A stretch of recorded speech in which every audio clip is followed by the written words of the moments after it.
अस्सलामुअलैकुम। Welcome to my channel दिलचस्प कहानियाँ।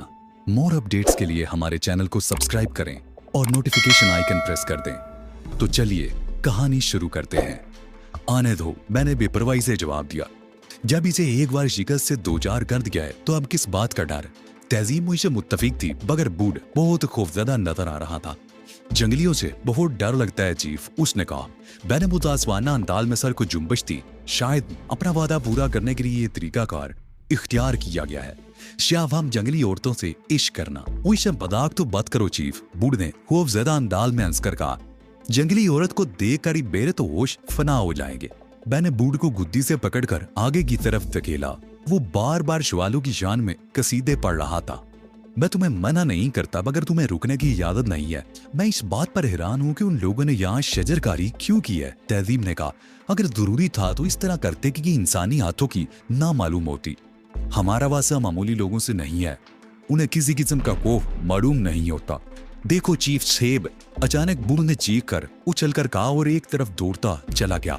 मैंने उस तरफ देखा तो वाकई वहां सेब का एक दरख्त मौजूद था जो फलों से भरा हुआ था।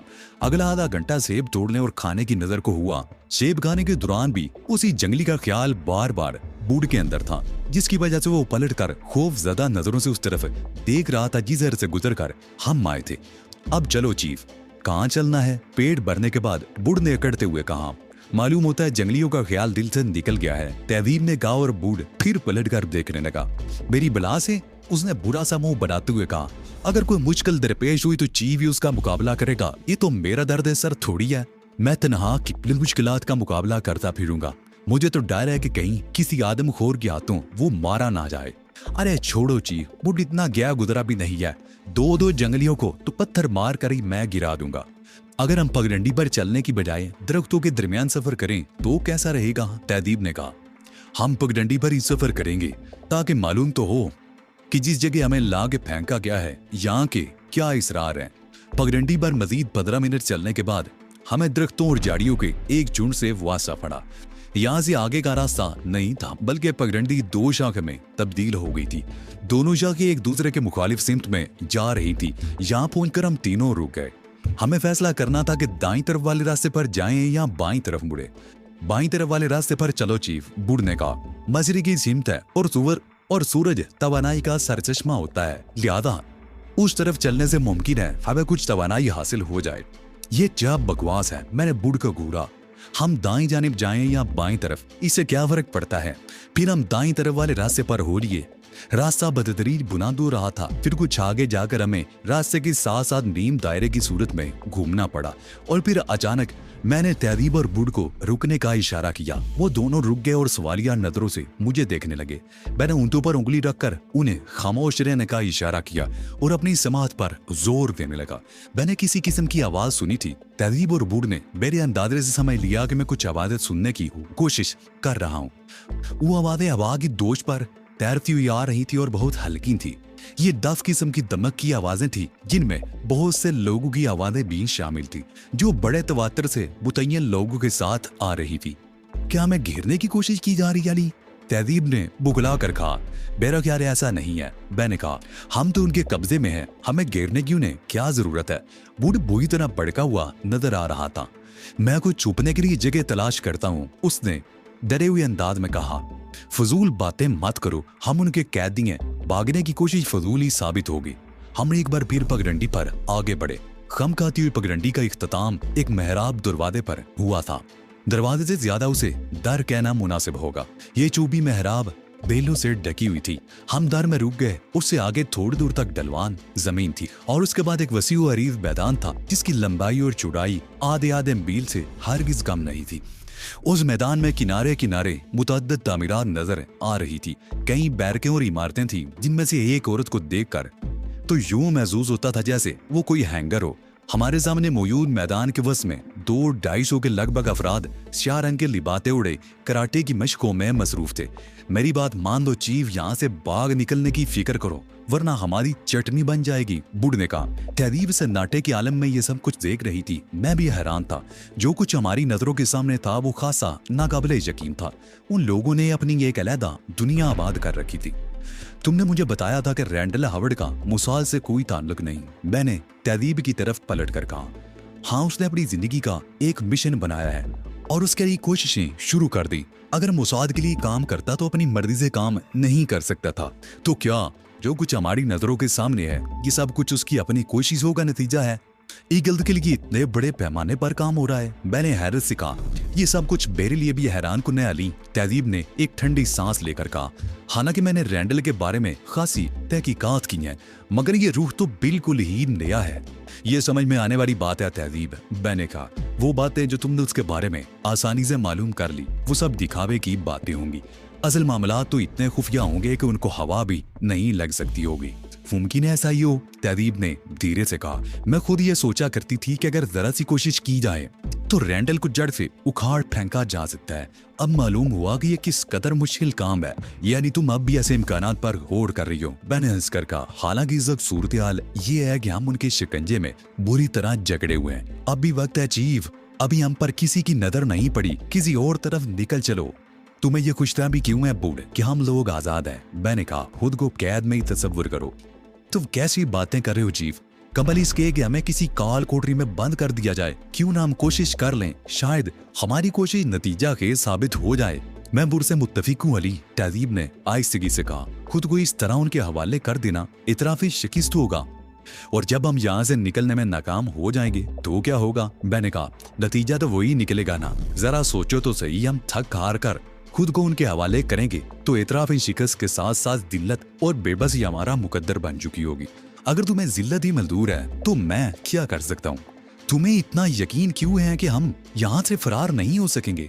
तहजीब ने झुंझला कर कहा, तुमने अपने तौर पर एक मफरूजा कायम कर लिया है और उसी पर अड़े हुए हो। ऐसा नहीं है तहजीब, बैरन दरबी से कहा। मैंने तो तुम्हारी फराम करदा मालूमात की रोशनी में सूरत हाल का तजिया किया है। रैंडल बड़े ठंडे दिमाग का आदमी है। वो मुझे ओली बाबर की मौत का इंतकाम लेना चाहता है। ये इंतकाम वो मुझे मार कर भी ले सकता था, मगर उसने ऐसा नहीं किया।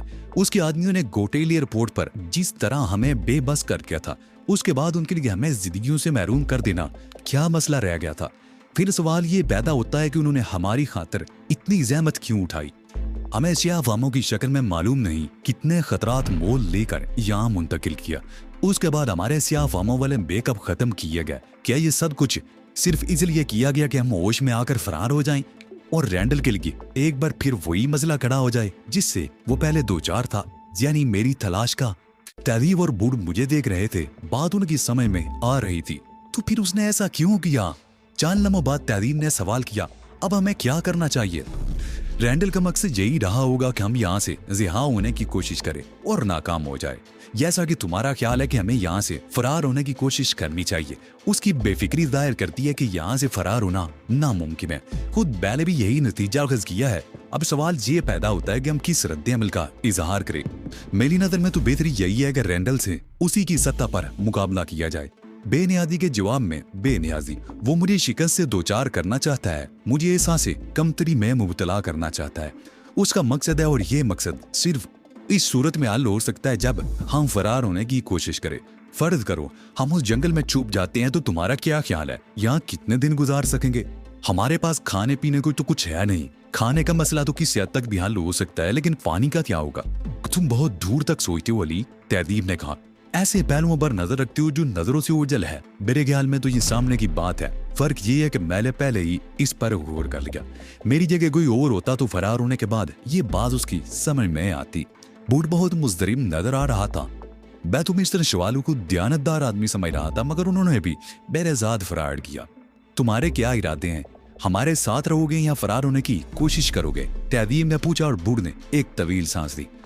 बूढ़ ने हमेशा ही तुम लोगों का साथ दिया है, इसी चक्कर में एक रोज बार आ जाएगा। अचानक मुझे पगडंडी पर किसी के कदमों की आवाज महसूस हुई और फिर कुछ फासले पर वो जंगली नमूदार हुआ जो कुछ देर कबल मेरे हाथों से शिकस्त से दो चार हुआ था। होशियार हो जा बूढ़, मैंने बूढ़ से कहा। वही जंगली आ रहा है। बूढ़ ने पलट कर देखा और जंगली पर नजर पड़ते ही भड़क कर एक तरफ भाग निकला। तहजीब भी मुझसे दूर हट गई थी। मेरी निगाह जंगली पर जमी हुई थी जो सर झुकाए चला आ रहा था। उसने अभी तक हमें नहीं देखा था। मैं अपनी जगह जमा खड़ा रहा। जिस वक्त जंगली की नजर मुझ पर पड़ी, उस वक्त तक वो मेरे करीब आ चुका था। मैं एक बार फिर उससे नबरदादमा होने को था, मगर उसकी नौबत नहीं आई। मुझे देखते ही जंगली छिटक गया। उसके चेहरे पर खौफ के तासरात थे। चंद लम्हों तक वो यूं मुझ पर नजरें जमाए खड़ा रहा, जैसे उसकी चंदनी में ना रहा हो कि क्या करे और क्या ना करे। फिर अचानक वो सजदे में गिर गया। मेरे लिए ये बदतरीन सूरत हाल थी। किसी इंसान को सजदा करना मेरे तसव्वुर से बाहर था। ये जो इज़ारे अब्दियत की वो खालिस तरीन शक्ल है जो सिर्फ रब्बे करीम को ही जायज़ है। किसी और को सजदा कैसे किया जा सकता है? वो तो जंगली था जो हर किस्म की तारीमात से बेबहरा था, मगर मैं तो सब कुछ जानता था। वो मेरे सामने सजदे में गिरा तो खौफ की शिद्दत से मेरे ऊपर लरज़ा तारी हो गया। मैंने क्या जुर्म किया था जिसकी पादाश में एक इंसान मेरे सामने सरंगो हो गया था? कहीं ऐसा तो नहीं कि लाइल्मी में सरदर्द होने वाली कोई गलती हयात उब्दी में मेरे लिए पछतावा बन जाए। मैं बेखुदी के आलम में आगे बढ़ा। मुझे कुछ होश नहीं था। शमा से कुछ आवाज़ें टकरा रही थी, मगर देन उन आवाज़ों को कोई मैनी देने से काज़र था। बेशक कुछ सुन ही नहीं सकता था। सुनता तब भी उसे नजरअंदाज करना मुझ पर लादम था। मेरे सामने मुझ जैसा एक आदमी सजदा रहेर था। वो इस गुनाह अजीम का मुर्तकिब हो रहा था जो खुदाए रहमान और रहीम के नजदीक भी नाकाबिले मगफरत है, और उसकी इस गुनाह का बायस मैं बना था। वह अपनी तमाम दर बेगुनाही के बावजूद उसे रोकने में एक लम्हे की भी ताखीर कर देता तो वो एक लम्हा मेरे नामा अमाल की हर लाइन पर खते तंसीख खींच सकता था। उस एक लम्हे के लिए तो बड़ी से बड़ी कुर्बानी दी जा सकती थी। मैं अपनी जान का नजराना पेश करके भी खुद को इस गुनाह अजीम से बरी उल जिम्मा करार दिलवा लेता तो मैं समझता कि मैंने महंगा सौदा नहीं किया। असूली तौर पर मुझे किसी करीब के इम्कानात पर गौर करना चाहिए था, मगर मैंने नहीं किया। इस वक्त तो सिर्फ एक बात पेश नजर थी, इसके अलावा हर ख्याल ज़हन से महव हो गया था। वक्त का बहता हुआ धारा थम गया। ख्यालात की रवानी रुक गई थी। हवा के दोष पर उड़ती हुई आवाजें साकित हो गई थी। पूरी कायनात का निजाम दरम बरम होने को था। हर चीज का दारोमिदार मुझ पर था। मेरी जानिब से एक लम्हे की ताखीर क़यामत बर्पा कर सकती थी, और मुझे इस क़यामत को रोकना था। क़यामत नहीं आनी चाहिए थी। इसका तो एक वक्त मुकर्रर है, वो वक्त से पहले क्यों आए? मैं चश्मे ज़दन में दरमियानी फासला तय करके जमील के सर पर पहुंच गया और उसे बालू से पकड़ लिया। मेरा लम्स महसूस करते उसके जिस्म को एक शदीद झटका लगा और वो यूं उछलकर पीछे हट गया, जैसे उसे मेरे लम्स से जलकर खाकस्तर हो जाने का अंदेशा रहा हो। उसके मुंह से तरह तरह की बेमैनी आवाजें निकल रही और वो यूं हाथ हिला रहा था जैसे मुझे अपने करीब आने से रोकना चाहता हो। उठो और अपने पैरों पर खड़े हो जाओ, मैंने पाटदार आवाज में कहा। तुम मेरे सामने क्यों झुक रहे थे? वो तेजी से खड़ा हो गया। उसका सर झुका हुआ था। शायद ये इज़ारे नदामत था। बताओ मैंने क्या पूछा है? मैंने गर्ज कर कहा। मुझे अपनी बात का जवाब चाहिए। उसने अपना सर ऊपर उठाया। उसकी आंखों में आंसू तो नहीं थे, मगर चेहरे पर शदीद बेबसी नजर आ रही थी। फिर उसने अपना मुंह खोल दिया और मैं लर्द कर रह गया। वो गूंगा था, उसकी जबान कटी हुई थी और ये कारनामा उन्हीं लोगों का मालूम होता था जिनकी हम कैद में थे। मेरा खून खोल उठा। जिस्मानी कुव्वत के एतबार से उसे अगर पहाड़ कहा जाए तो बेजा नहीं होगा। उसके साथ उन्होंने इस किस्म का सलूक क्यों किया? वो भेड़ की खाल में भेड़िए थे। मेरे करीब आ जाओ, मैंने बुलंद आवाज में कहा और वो एक बार फिर खौफ से कांपने लगा। सुनो, मैं कोई देवता नहीं हूँ, तुम जैसा ही एक आदमी हूँ। आइंदा मेरे साथ ऐसी हरकत मत करना जैसी तुमने अभी की थी, समझे? उसके चेहरे पर बेबसी फैल गई, लेकिन उसने इस बात में सर हिलाकर रजामंदी का इजहार किया तो मैंने सुकून का सांस लिया। मैं समझ गया था कि वो खुद को नाकाबिले तस्खीर समझता है और मुझसे शिकस्त खाने के बाद वो मुझे कोई आसमानी मखलूक समझने लगा है। जमीरियों में इस किस्म के अकायद बहुत आम है। उसके लिए तुम ताकत के देवता हो चीफ। मुझे अपने नजदीक से बुढ़गी चहकार सुनाई दी। एक बड़ा खतरा टल गया है जी। अब हमें कम अज कम इस तरफ से कोई खतरा नहीं रहा। इन जैसे लोग हमेशा बेजरर होते हैं बूढ़। खतरा तो हमेशा उन लोगों की तरफ से होता है जो भेड़ की खाल में भेड़िए होते हैं। फलसा छोड़ो चीफ, इस बात पर गौर करो कि यह हमारे लिए कितना कार आमद है। ये बेचारा तो खुद उनका कैदी है। उन्होंने इसकी जबान काट कर इसे गूंगा कर दिया है। अब देखो हमारे साथ क्या सलूक होता है। ये लोग भेड़िए ही तो हैं अली। तहदीद ने नफरत से कहा। इनका हमेशा से यही काम रहा है कि दुनिया के सामने खुद को मज़लूम बनाकर पेश करते हैं और अंदर ही अंदर दूसरों पर मुजालिम ढाते हैं। इससे बात करने में मुझे कोई खतरा तो नहीं होगा चीफ, बुढ़ ने मुझसे कहा। नहीं, तुम्हारे और तहजीब के लिए यह बिल्कुल बेजरर हो गया है, मगर तुम इससे बात करके क्या करोगे? मुझे जवाब देने की बजाय बूढ़ जंगली की तरफ मुतवज्जो हो गया। सुनो, तुम कहाँ रहते हो? बूढ़ ने जंगली से पूछा और उसने मैदान की तरफ हाथ उठा दिया। ये तो बड़ा मसला हो गया चीफ, बूढ़ ने तशवीश से कहा। ये तो खुद भी वहीं रहता है, अब हम कहाँ जाएंगे? तुम्हारा दिमाग तो नहीं खराब हो गया? तहदीब ने झुंझलाए हुए लहजे में कहा। हम इस जंगली के साथ रहेंगे तो इसमें हर्ज भी क्या है मैडम? बूढ़ ने बड़ी ढिठाई से कहा। चीफ इसके लिए देवर है तो आप देवरानी हुई। तुम देख रहे हो अली, तहदीब ने बिना कर कहा, ये किस कदर बेहूदगी कर रहा है। तुमने इसके दिमाग इस कदर खराब किए हैं। मैंने हंस कर कहा, वैसे भी इसने कोई ऐसी गलत बात तो नहीं की। बस तो फिर ठीक है चीफ, बूढ़ खुशी से उछल कर बोला। हम इस जंगली के साथ चलते हैं, इसके साथ ही रहेंगे। मैं तुम्हें बता चुका हूं कि ये उन्हीं का आदमी है, उसके बावजूद तुम इसके साथ रहने पर इसरार कर रहे हो तो मुझे कोई इतराज नहीं। तुम तो हर बात की मुखालफत कर रहे हो। फरार होने की कोशिश भी ना करें, इसके साथ भी ना रहे तो क्या हवा में मुअल्लक हो जाएं? अगर तुम हवा में मुअल्लक हो सको तो मुझे इस पर भी कोई इतराज नहीं, लेकिन अपने मामले में मैं खुद मुख्तार हूं और मेरा ऐसा कोई इरादा नहीं है। चलो छुट्टी हुई। बुर वहीं धरना देकर बैठ गया। एक बात से तुम्हें इख्तलाफ है, दूसरी पर कोई इतराज नहीं और तीसरी का इरादा नहीं। जब तुम किसी नतीजे पर पहुंच जाओ तो मुझे बता देना। ये तो वाकई संगीन मसला है अली, तहजीब ने कहा। हमें जल्द से जल्द कोई एक फैसला करके उस पर अमल पैरा होना चाहिए।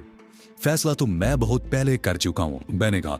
हम वही तौर पर खुद को इनके हवाले कर देंगे। ये क्या कह रहे हो अली? तहजीब ने हैरत से कहा। बूढ़ का भी मुंह खुल गया था और वो मुंह फाड़े मुझे घूर रहा था। हमारे दरमियान यही बात तो तय हुई थी। ये मालूम होना भी तो जरूरी है कि आखिर रैंडल चाहता क्या है। हमें जिंदा रखने से उसका कोई खास मकसद तो जरूर होगा। तो अपने साथ दूसरों को भी मरवाओगे चाहिए। ये कहाँ की अकलमंदी है कि आदमी हाथ बांधे दुश्मन के हुजूर जा खड़ा हो।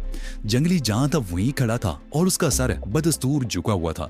वह चांदन उसे गौर से देखता रहा। फिर मैंने उसे वापस चले जाने को कहा और वो सर झुकाए मैदान की तरफ बढ़ गया। हमें ये देखना है कि ये कहाँ जाता है, मैंने तहजीब से कहा, और इसे तनात देखकर उन लोगों का रद्द अमल क्या होता है। तुम ये बताओ कि मेरे मना करने के बावजूद तुम उस जंगली के नजदीक क्यों चले गए थे? तहजीब ने कहा और मैं हैरत से उसे देखने लगा। तुमने मुझे कब मना किया था? जब वो सईदे में गिरा हुआ था और तुम उसकी तरफ बढ़ रहे थे, उस वक्त मैं तुम्हें चीख कर उसके नजदीक ना जाने का कह रही थी, मगर तुमने सुना ही नहीं। तुम्हें क्या हो गया था अली? मैं तुम्हें क्या बताऊं कि मुझे क्या हो गया था? मैंने कुछ आवाजें तो सुनी थी मगर उस वक्त कुछ होश नहीं था। मुझ जैसा आदमी मेरे सामने सजदा रेज था। मैं ये बात किस तरह बर्दाश्त कर सकता था? वो तो ठीक है जी, बूढ़ ने कहा, लेकिन ये कोई चाल भी तो हो सकती थी। चाल ना होती तब भी ये मुमकिन था कि तुम्हें करीब पाकर वो तुम पर हमला कर बैठता। मैं इस मौजू पर बहस करने के मूड में नहीं हूँ, मैंने खुश्क लहजे में कहा, और जंगली पर नजरें जमाती जो मैदान के दरमियान से गुजर कर जाने की बजाय किनारे किनारे जा रहा था। उसकी मंजिल एक बैरक साबित हुई। अगर वो मैदान के दरमियान से गुजरता तो जल्दी वहां पहुंच सकता था, लेकिन ऐसा मालूम होता था कि मैदान के बस से गुजरने पर पाबंदी है। मैदान में अब भी कराटे की मशकें जारी थी। मशकें करने वाले तमाम अफराद गज्जे थे और मेरे अंदाजे के मुताबिक उन सब का ताल्लुक मशरिक के बैद के ममालिक से था। तुमने क्या फैसला दिया अली? तहजीब ने मुझसे पूछा। अब हमें क्या करना चाहिए? हम भी उन्हीं बैरकों की तरफ चलेंगे, मैंने कहा। जंगली मैदान के किनारे किनारे चल कर गया है, जिससे गुमान होता है कि मैदान के दरमियान से गुजरना मना है, और हम चूंकि यहाँ नए हैं और ऐसी किसी ममानिगे से आगाह नहीं, इसलिए हम मैदान के दरमियान से ही गुजरेंगे ताकि हमें उन लोगों के अज़ाइम का जल्द अज जल्द अंदाजा हो सके। हम तीनों मैदान में दाखिल हो गए। अभी सुबह के 7 ही बजे थे, मगर धूप में अच्छी खासी तपश पैदा हो गई थी, जिससे अंदाजा होता था कि ये जजीरा किसी इंतहाई गर्म खित्ते में वाक़ था। हम निहायत बेपरवाही से चल रहे थे, यूं जैसे सैरो सियाहत के लिए आए हों। तहजीब और बूढ़ को मैंने ये अंदाज अपनाने की खास तौर पर हदायत की थी और वो मेरी हर हदायत पर हरफ बहरफ अमल कर रहे थे। जैसे जैसे हम मैदान के बस की तरफ बढ़ रहे थे, मशकें करने वालों की आवाजें भी तेज होती जा रही थी। वो अंदाजन 50-50, 60-60 की टुकड़ियों में चारों तरफ मौजूद थे और उन सब के मुंह उस शख्स की तरफ थे जो उनके ऐन वस्त में था। उन सबको वही शख्स मशकें करा रहा था। उनसे कुछ फासले पर पहुंचकर हम रुक गए।